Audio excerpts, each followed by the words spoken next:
Olá, tudo bem? O JR Agro está começando. O emprego no campo atingiu a sua melhor marca dos últimos 7 anos. São 19 milhões de pessoas ocupadas, segundo pesquisa do CPEA. Para conversar sobre esse assunto, a gente recebe hoje o Felipe Serigati, que é coordenador do mestrado em agronegócios da FGV. Seja bem-vindo, Felipe. Eu que agradeço. Muito obrigado pelo convite. Lembrando que todas as sextas-feiras um episódio novo do JR Agro fica disponível nas plataformas digitais da Record TV. Professor, quais foram os setores do agro que impulsionaram esses números? Pois é, então a gente observou ao longo do ano de 2022 um crescimento da população ocupada dentro do universo agro. Mas veja que eu não estou falando de atividades agropecuárias apenas, estou falando de um universo bem maior, que vai ter naturalmente as atividades agropecuárias, aquilo que acontece dentro da porteira, mas também vai ter a agroindústria e também o setor de agroserviços, toda a parte de serviços associado aos dois segmentos anteriores. A gente viu então uma expansão na população ocupada, no número de pós-trabalho gerados dentro desse universo, mas ele não é uma unidade homogênea. Então a gente houve uma contração quando a gente olha para dentro da porteira, no acumulado do ano, porém uma expansão tanto dentro da agroindústria como no agroserviços. No entanto, cada segmento responde a uma dinâmica distinta. Na agroindústria, qual foi o melhor resultado ali, o que foi principal? Foram as grandes empresas ou aquelas empresas familiares? Então, os números disponíveis lá dentro do IBGE não nos permite diferenciar se é uma grande empresa ou se é uma empresa menor. O que a gente consegue ali olhar é os segmentos. A agroindústria também não é uma unidade homogênea. Houve expansão nos seus dois principais segmentos. Quais são? Que, em geral, a pessoa, quando pensa no agro, pensa na produção de alimentos e bebidas, né? Isso é agro, sem dúvida alguma. Mas também tem uma outra parte do agro que não é de alimentos e bebidas, que a gente chama de produtos não alimentícios, como insumos para a produção agropecuária, máquinas, equipamentos, sementes defensivos, indústria têxtil, biocombustível, papel e celulose, produtos florestais, borracha natural, fumo. Então, tem esse segmento de produtos não alimentícios. Houve expansão de ambos os segmentos, em intensidades distintas. Produtos não alimentícios já estão operando num número de pós-trabalho acima do nível pré-pandemia, mas produtos alimentícios e bebidas ainda não. Apesar que o crescimento em termos de volume de produção dentro da indústria de alimentos e bebidas está bem superior ao que a gente observou dentro de produtos não alimentícios. Enfim, teve crescimento em ambos os lados, a gente não consegue diferenciar o que é grande e o que é pequena, mas a gente consegue observar os seus segmentos. E nesses dois grandes segmentos, houve criação de postos de trabalho. Na sua opinião, motivado por quê? Então vamos lá, né? Principalmente quando a gente olha para produtos alimentícios e bebidas, ele segue muito a dinâmica observada dentro da economia brasileira, principalmente liderada pelo mercado interno. E a gente viu uma recuperação do mercado interno ao longo de 2022. Tanto uma recuperação mais estrutural, então a gente passou ali no início de 2022 pela Omicron, que meio que deu maior liberdade para que a economia pudesse funcionar, uma vez que a gente não teve nenhuma onda relevante depois da Omicron. Então, isso teve uma retomada mais clara da economia. Teve um outro aspecto mais estrutural que está associado àquele conjunto de reformas que a economia brasileira veio realizando pelo menos desde 2016. E nessa direção merece grande destaque a reforma trabalhista, porque a gente viu uma expansão dos postos de trabalho formais, inclusive dentro da agroindústria. E por fim, só que aí uma questão um pouco mais conjuntural, que foi o conjunto de estímulos aplicados na economia brasileira, com especial destaque a partir do segundo semestre de 2022. Todo esse conjunto aumentou a demanda pelos produtos desses dois grandes segmentos industriais e isso acabou se refletindo em maior geração de postos de trabalho. Agora, quando a gente olha para produtos não alimentícios, ele tem uma face maior voltada para o setor externo. E o setor externo, para o agro, funcionou bem. Esse desempenho de produtos não alimentícios só não foi superior porque tem um grande segmento lá dentro chamado indústria têxtil que ainda está encontrando grandes dificuldades. Por quê? diversos fatores, né? O principal deles, e não é de hoje, é justamente uma competição com a indústria têxtil, com as fibras de outros países. Então, a nossa indústria têxtil sofre, por exemplo, com a concorrência, seja dos chineses, se bem que hoje o forte nem mais a China, de outras economias ali do Sudeste Asiático, e o nosso custo Brasil acaba dificultando, roubando muito dessa competitividade. Coisa que a gente não enxerga, por exemplo, quando a gente olha para o pessoal de papel e celulose. Coisa que a gente não enxerga, por exemplo, quando a gente olha para o segmento de proteína animal. E até mesmo segmentos que são mais voltados para o mercado interno, dentro da agroindústria de produtos não alimentícios, como insumos de produção, trator, defensivos, fertilizantes, essa indústria respondeu muito bem a todo o choque e a dinâmica dentro do mercado interno. Quando a gente fala ali em 19 milhões de pessoas ocupadas, a gente está falando de trabalho formal e informal? Exatamente. Então, a gente está falando ali de ocupações. E eu sei que às vezes causa alguma confusão, né? População ocupada, mas o que é população ocupada? É população empregada? É, mas não é só população empregada. Certamente, o empregado ele está ocupado no mercado de trabalho? Tá. E o empregador? Também está ocupado. E o conta própria? Também.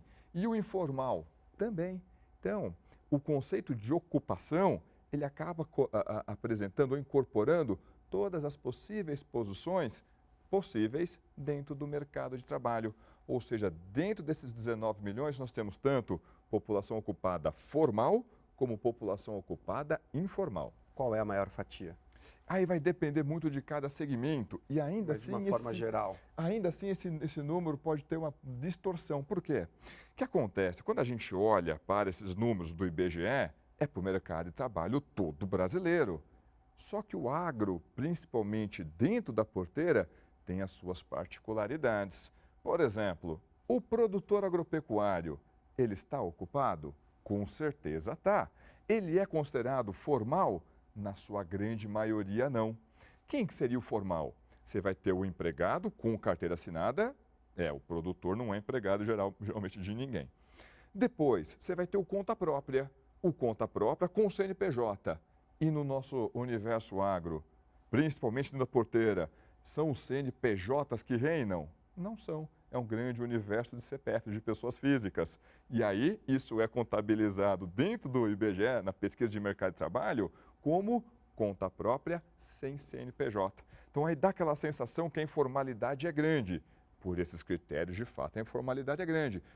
Porque o setor agro, então, emprega muitos informais. A grande maioria dos informais é o quê?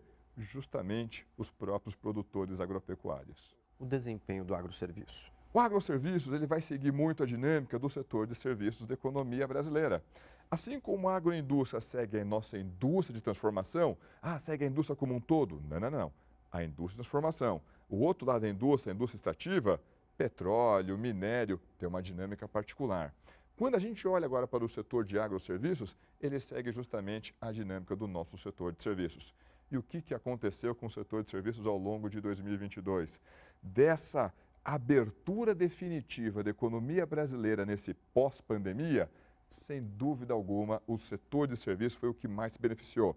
Até mesmo porque foi ele que mais apanhou durante a pandemia, seja em 2020, o ano em termos econômicos mais críticos para a pandemia, seja em 2021, que a gente ameaçou uma recuperação, mas aí teve algumas frustrações. De qualquer forma, o setor de serviços, que depende mais do contato entre as pessoas, pôde ser realizado com maior liberdade, o setor de serviços se recuperou. Mas não foi apenas isso. Esse é o fator conjuntural. Teve uma outra dinâmica que eu acho que merece destaque, porque se reflete também dentro do universo agro, que é justamente esse componente de maior formalização. Nossa hipótese dentro do GV Agro, olha, a reforma trabalhista, ao reduzir os custos de contratação dessa mão de obra, no primeiro momento em que o mercado de trabalho teve um fôlego ali maior de verdade, essa maquininha voltou a funcionar. Como a contratação formal estava mais azeitada, ela conseguiu fazer com que essa engrenagem funcionasse a um menor custo. Pensando no agro como um todo, quais foram os impactos da pandemia? E depois, nesse momento em que passa o pico da pandemia e a gente tem essa reabertura. Como é que você avalia esse desempenho, pensando tanto no agro como no mercado? Perfeito. Olha só, como o agro, às vezes, né? Quem não está mergulhado no setor pensa que é uma coisa só, né? Gente, o agro é uma unidade bastante heterogênea. Vamos dividir nesses três grandes segmentos dentro da porteira: atividades agropecuárias, agroindústria e agroserviços. Agroserviços, tal qual a economia brasileira. Veio a pandemia, amassou o setor de serviços, o pessoal do agronegócio ali, do agroserviços, também sentiu esse impacto. Tenta uma recuperação em 2021, tem segunda onda, começa a ter lá no final do ano a Ômicron, o pessoal ali pensando, e como é que vai ser isso? Inicia 2022, aí que tem uma abertura definitiva. Agroindústria, aí a dinâmica foi distinta para cada um dos seus dois grandes segmentos. Vamos começar com produtos alimentícios e bebidas. Pessoal, se a gente forçar um pouco a memória, o pessoal vai lembrar, estamos em 2020, caiu esse meteoro chamado Covid, ficamos descobrindo que a gente vai ter que ficar mais tempo em casa. O que aconteceu com a demanda por alimentos? Aumentou. Inclusive porque, durante nos momentos iniciais da pandemia, o pessoal criou pequenos estoques dentro de casa.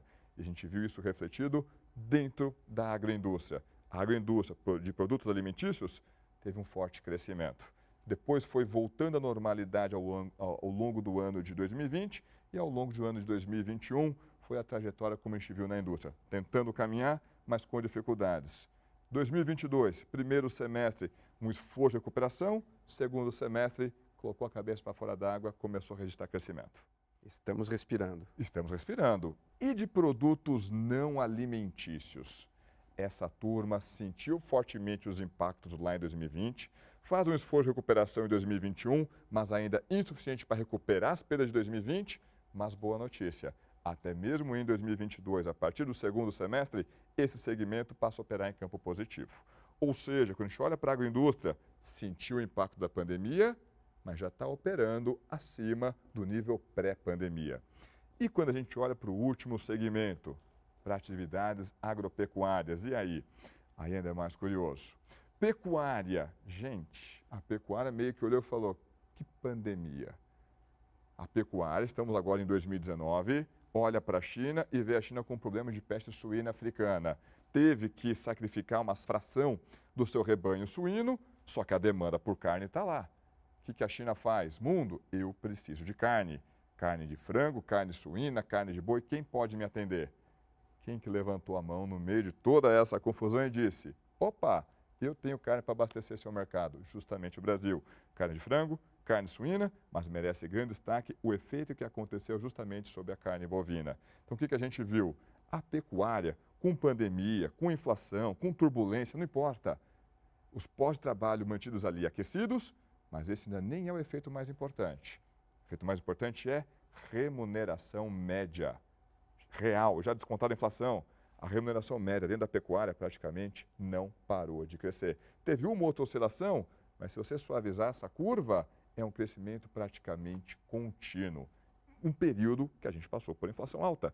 Mesmo descontando a inflação, essa remuneração média cresceu. Impressionante. Então, é aumento real. Aumento real, com certeza. E quando a gente olha para as lavouras, o que aconteceu com as lavouras? Remuneração, numa intensidade menor, aconteceu na pecuária, mas, gente, aconteceu na pecuária é algo fora do comum. Mas também teve expansão, ganho real, menor intensidade. Só que quando a gente olha em termos de produção, foi um pouquinho diferente. 2020 foi bom para as lavouras, então questões climáticas favoreceram. 2021, apesar de todo o esforço do setor, questão climática complicou, teve seca, teve geada, o pessoal do milho sofreu com a cigarrinha, teve dor de cabeça. Chegou em 2022, principalmente o pessoal da região sul sofreu, por causa da laninha, teve seca ali, então eles perderam produtividade, tiveram quebra de safra, só que aí estourou a guerra lá na Ucrânia. E a guerra na Ucrânia pegou preço de commodities e jogou lá para cima. Enfim, e ali, quando a gente olha agora para 2022, a gente está voltando um pouco atrás, mas não é em termos de população ocupada, mas não por causa que o setor entrou em crise, mas porque, principalmente 2020, foi um ano muito favorável. De certa forma, em 2022, houve um movimento de volta à trajetória de equilíbrio de longo prazo. Felipe, de que forma a tecnologia impacta na mão de obra no agronegócio? Puxa vida, um dos fatores que realmente virou o jogo para o universo agro foi justamente a sua capacidade de incorporar tecnologia e inovação, tanto em termos técnicos como em termos de gestão. O universo agro conseguiu fazer uma ótima lição de casa nessa variável, nesse segmento. Então vamos lá. Como é que o universo agro conseguiu expandir fortemente a sua produção? Conseguiu conquistar diversos mercados pelo mundo? Justamente incorporando novas tecnologias. E não é simplesmente uma questão ali de maquinário, é uma questão, por exemplo, de você conseguir incorporar inovações, só que ambientadas para biomas tropicais. O grande destaque, naturalmente, é justamente o cerrado. Em geral, essas inovações, dentro da porteira, elas eram poupadoras de mão de obra, ou seja, liberou mão de obra das atividades agropecuárias para os demais setores. Em geral, isso, quando a gente olha apenas de forma isolada, dá a sensação de, opa, é um crescimento econômico concentrador. Só que, na realidade, não é. Você tem que olhar a economia como um todo. Ao incorporar essa tecnologia, aumentar sua produtividade, ou produzir mais, o setor fez o quê? Gerou mais renda. Onde foi parar essa renda? Essa renda não desaparece. Essa renda dinamizou a economia nos locais aqui no Brasil em que o agronegócio é a atividade econômica predominante. E essa renda, ao dinamizar essa economia, vai crescer principalmente qual segmento? Justamente o setor de serviços. E o setor de serviços, esse sim, essencialmente ele é intensivo em mão de obra. Então você tem essas regiões, setor de serviços aquecido pela renda gerada pelo universo agro, setor de serviços para atender essa demanda, vai precisar do quê? Contratar, vai precisar de mão de obra. Resultado disso, as taxas de desemprego nas regiões em que o agro é atividade econômica predominante, elas são estruturalmente menores do que, por exemplo, nas principais regiões metropolitanas, em que a indústria é a principal atividade econômica. Mas o trabalhador menos qualificado perde espaço. Exatamente. Isso acontece não só dentro do universo agro, mas na economia brasileira. No entanto, no universo agro, fato, isso acontece com uma intensidade maior. E onde que essa mão de obra menos qualificada, ela encontrou espaço? Justamente no setor de serviços. Óbvio, o setor de serviços não é também uma unidade homogênea, mas você vai ter aquela parte do setor de serviços mais básicos que demanda uma qualificação menor. Mas e por que gerou pós-trabalho com menor qualificação no setor de serviços? Ora, porque o setor estava aquecido. Por que ele estava aquecido? Porque teve demanda. De onde veio a demanda? Da renda gerada pelo universo agro. E quando a gente olha dentro da porteira, dependendo como a gente fala, fica a sensação que, olha, nenhum posto de trabalho novo foi criado. Negativo. Foram criados postos de trabalho, só que, em geral, postos de trabalho com características diferentes. Posto de trabalho que vai demandar desse trabalhador uma qualificação maior. Por outro lado, esse trabalhador mais qualificado vai demandar o que do setor? Eu quero um posto de trabalho com uma remuneração média maior, só que também com carteira assinada. Daí que a gente vê tanto um aumento, tanto da remuneração média dentro do setor, como também um maior grau de formalização da mão de obra ali ocupada. E ainda falta qualificação? Tem vaga aberta ali para quem é qualificado e falta esse profissional ou não? Então, a gente não tem números para isso. Infelizmente, a gente não tem um número ali de vagas em aberto. Esse número a gente não tem, infelizmente. Mas, em geral, é não ter. Praticamente só os Estados Unidos que tem esse tipo de estatística. Mas, circulando pelo setor, é muito comum justamente esses relatos. Olha, a gente está procurando trabalhador com essa característica e é muito difícil encontrar. Vamos colocar o número, embora não seja exatamente isso, mas para ilustrar essa situação. Em geral, o pessoal tem a sensação de que no universo agro a remuneração ela é menor do que em outros setores. Vamos pegar até o setor que, na média, tende a pagar os maiores salários, a indústria.